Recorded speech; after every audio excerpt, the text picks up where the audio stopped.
Setelah mempersiapkan tim bisa prima, tim kita itu perlu waktu untuk pemain satu dan lainnya bisa bermain lebih baik. Cita-cita kita kan lawan Irak, lawan Filipina kita harus dapat poin paling nggak 3 supaya kita bisa langsung ke kualifikasi round 3 untuk masuk 18 besar negara Asia. Ya, ini juga kita sedang melobi percepatan pemain Indonesia yang di luar negeri ingin membela merah putih. Ya, FIFA sudah mengeluarkan suratnya, kita tunggu gitu. Nah, Martin Paes kita harus melalui proses CAS. Dibilang merah putihnya, lihat aja sekarang di Major League Soccer bendera merah putih sering berkibar setiap Martin main gitu. Jadi ya, nah itulah yang saya lihat apresiasi bagaimana pemain-pemain Indonesia yang di luar negeri itu bangga. Oke, timnas Indonesia kini punya 4 bek kiri hebat setelah Calvin Verdong resmi menjadi warga negara Indonesia, yaitu WNI. Setelah 2 hari menjadi proses naturalisasi, Verdong di sini resmi menjadi WNI setelah menjalani pengambilan sumpah pada Selasa kemarin malam. Dengan Verdong resmi menjadi WNI, maka PSSI tinggal mengurus perpindahan federasi pemain legend itu sebelum bisa memperkuat timnas Indonesia. Jika seluruh proses perpindahan federasi Verdong tepat waktu, maka di sini untuk pemain 26 tahun itu sudah bisa memperkuat tim Garuda saat melawan Irak, yaitu pada 6 Juni atau Filipina 11 Juni nanti pada kualifikasi Piala Dunia. Kehadiran Verdong di sini juga menambah kekuatan timnas Indonesia, terutama di posisi bek kiri. Sebelum Verdong di sini menjadi WNI, Indonesia sudah punya 3 bek kiri yang hebat, yaitu Pratama Arhan, Sheini Patinama, dan Nathan Jo. Untuk keputusan pelatih timnas Indonesia Sintayong untuk memberi rekomendasi naturalisasi Verdong bukan membuat penumpukan pemain di posisi bek kiri. Pasalnya di sini ya, Verdong, Sheini, dan Nathan bisa bermain di sejumlah posisi berbeda. Untuk Nathan sudah membuktikan bisa menjadi gelandang yang tangguh saat memperkuat timnas Indonesia U23 di Piala Asia, dan juga kita lihat kemarin ya saat laga uji coba melawan Tanzania saat diturunkan oleh pelatih timnas Indonesia Sintayong. Sosok Nathan Jo selalu mengatur tempo permainan di posisi tengah, dan di sana Nathan tetap menjadi jenderal lapangan ya. Sementara Verdong di sini juga bisa bermain sebagai sayap kiri. Selain itu, Verdong juga jago dalam mengeksekusi tendangan bebas. Dengan begitu ya, Sheini Patinama juga bisa dimainkan sebagai bek tengah. Sementara Arhan di sini punya satu kelebihan yang tidak dimiliki 3 bek kiri lainnya, yakni lembaran ke dalam jauh. Dengan begitu ya, para supporter timnas Indonesia, para sahabat-sahabat Garuda, pecinta sepak bola tanah air, kita tetap berikan dukungan yang luar biasa kepada timnas Indonesia. Tentunya ini adalah sesuatu euforia yang luar biasa bagi timnas, di mana timnas ini sudah terbang tinggi. Tinggal kita menunggu hasil nanti di pertandingan kualifikasi. Semoga Indonesia tetap memberikan permainan yang cantik dan apik di lini tengah, di depan, dan posisi belakang. Untuk Martin Paes ya, semoga bisa segera teratasi di CAS nanti agar bisa memperkuat untuk posisi kiper nanti ya. Dan di sini ya ada komentar dari Pak Erick Thohir, di mana Pak Erick Thohir di sini sudah menyatakan soal Verdong dan permainan dari skuad utama timnas Indonesia untuk kedepannya. Mari kita simak bersama, dan jangan lupa sebelum pada videonya ya sahabat-sahabat Garuda, jangan lupa kasih tanggapan kalian di kolom komentar, dan jangan lupa di like dan di subscribe channel ini agar kalian itu tidak ketinggalan dari informasi menarik lainnya tentunya di seputar timnas. Setelah mempersiapkan tim bisa prima, tim kita itu perlu waktu untuk pemain satu dan lainnya bisa bermain lebih baik. Cita-cita kita kan lawan Irak, lawan Filipina kita harus dapat poin paling nggak 3 supaya kita bisa langsung ke kualifikasi round 3 untuk masuk 18 besar negara Asia. Belum pernah juga kita rasakan sejak lama. Di pertandingan hari ini memang kita uji coba, dan kalau kita lihat Kosin juga memutar seluruh pemain untuk bisa merasakan permainan uji coba mereka dan kondisi kita yang mungkin banyak pemain kita di luar negeri kan cukup adaptasi dengan cuaca seperti itu. Dan kadang-kadang yang kita lupa, kita tuh ranking 134. Seperti lawan Tanzania ini yang ranking 119, tapi kalau kita lihat permainan kita baik hari ini. Cuman memang belum dapat menggolkan saja. Tadi sudah bicara, GBK dan kami akan sama-sama bikin tadi ya schedule yang baik, planning yang baik seperti yang kita lakukan di sini. Dan saya rasa GBK komit. Ya, ini sama-sama kok, karena memang kan aset GBK ini bukan punya PSSI. Ya, ini tentu kita hanya penyewa, tetapi saya yakin dengan koordinasi yang baik yang selama ini sudah terjadi bisa lebih baik. Terkait yang komennya Justin Hunter Pak, yang terkait yang Stadion Madia yang katanya lapangan Cileng itu. Ya sama, Piala Madia itu memang kan diproteskan untuk atletik. Ya, ini juga kita sedang melobi. Saya coba akan bicara dengan Pak Luhut, Ketua Atletik. Mungkin nggak kita bisa kerjasama. Ya, apakah membuat lokasi baru atau di mana yang memang proper buat atletik. Tetapi yang Madia itu kita bisa pakai untuk pertandingan-pertandingan tim nasional putri, junior kan tidak harus di GBK terus. Pak Dirut juga kasihan gitu. Ya, jadi tim seniornya di sini, tapi junior putrinya bisa di Madia. Nah ini nanti saya akan bicarakan dengan Pak Luhut dan saya yakin Pak Luhut dukung ya karena memang Pak Luhut juga suka sepak bola. Pak, penegasan aja Pak. Jadi hari ini lapangan sudah oke atau masih kurang? Oke. Ya recovery-nya baik ya karena tentu ya tadi persiapannya sudah ada waktu cukup. Kita masih menunggu AFC ya. Kita alhamdulillah terima kasih kepada Bapak Presiden, Ketua DPR, seluruh pimpinan Komisi 10, 3 yang terus membantu percepatan pemain Indonesia yang di luar negeri ingin membela merah putih. Nah, itu sekarang ya kita dorong ya dan alhamdulillah terjadi dan kita sudah mendaftarkan FIFA tadi malam. Ya, FIFA sudah mengeluarkan suratnya. Tetapi untuk AFC sendiri dia masih perlu proses. Kita tunggu gitu. Ya.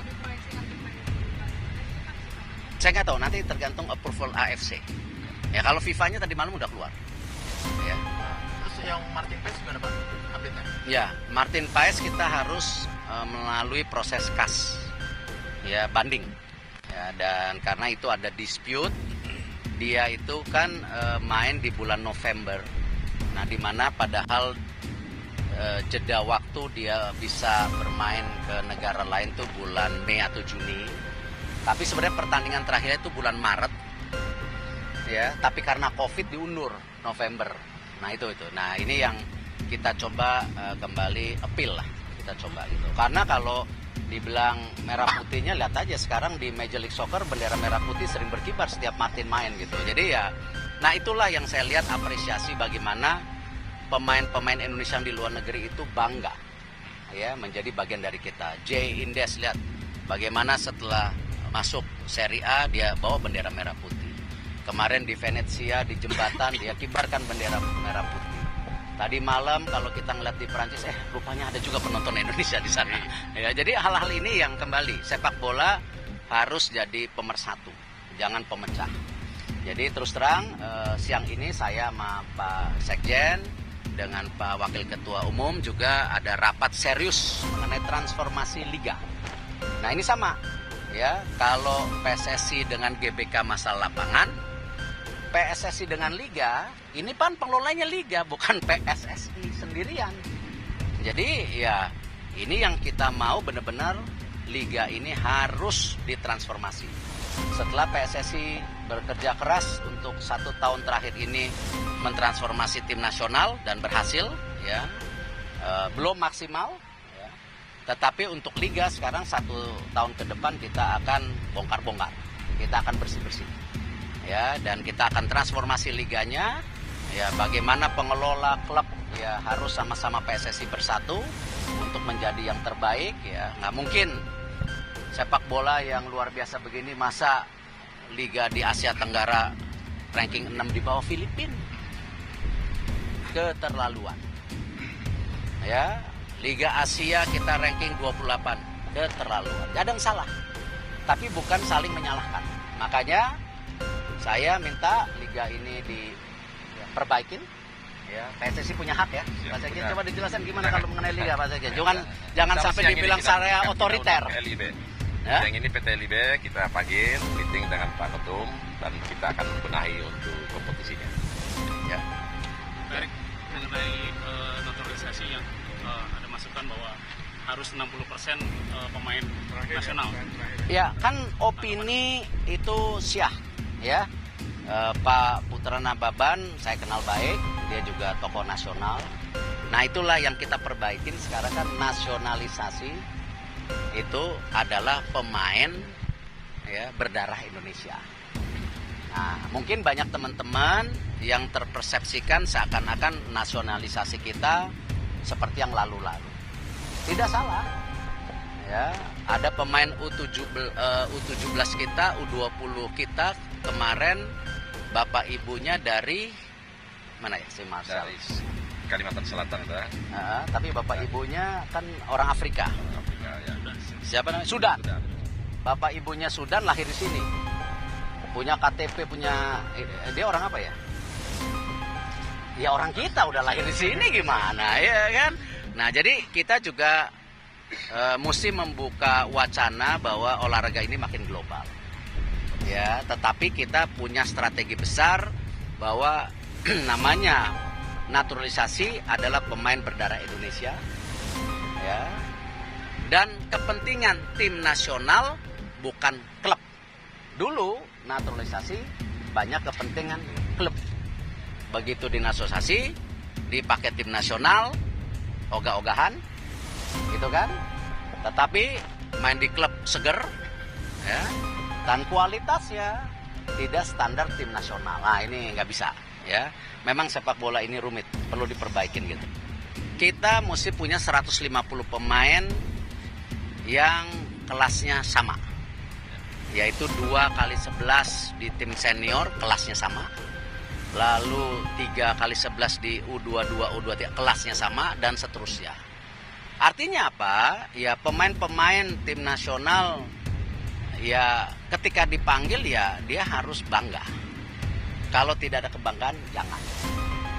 Ya, saya tidak bicara 1-2 pemain, sama ketika 11 pemain tim nasional juga misalnya tidak mau dipanggil, ya ngapa kita cari lagi gitu. Makanya tadi saya sampaikan training center U17, U20 jalan. Masa 280 juta kita nggak punya sih 150. Nah, kita jangan terjebak paradigma pemain bintang. Ya, saya percaya sepak bola itu bisa berhasil kalau bermain tim. Itu.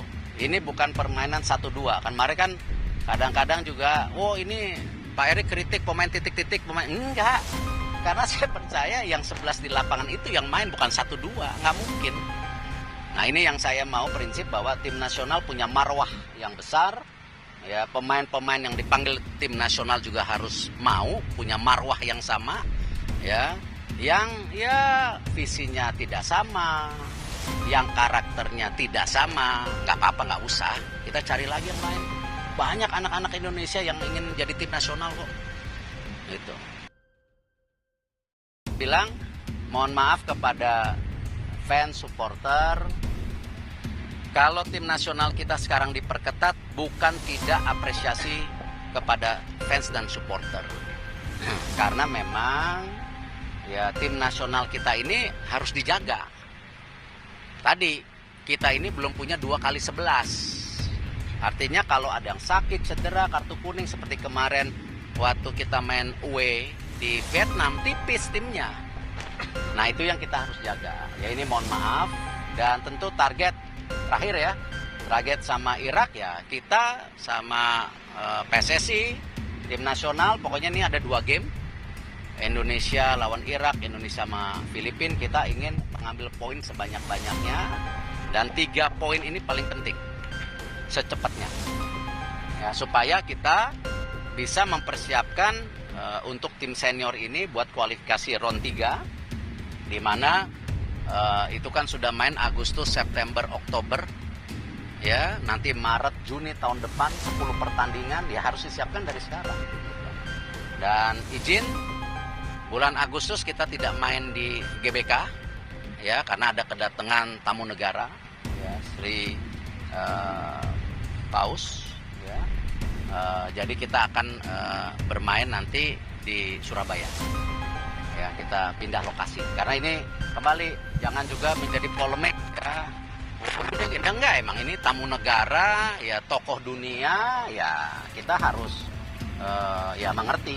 Jadi kita akan bermain di Surabaya. Saya udah minta tim PSSI cek juga rumput di Surabaya, persiapannya begini. Kalau nggak siap ya kita pindah kota lain lagi.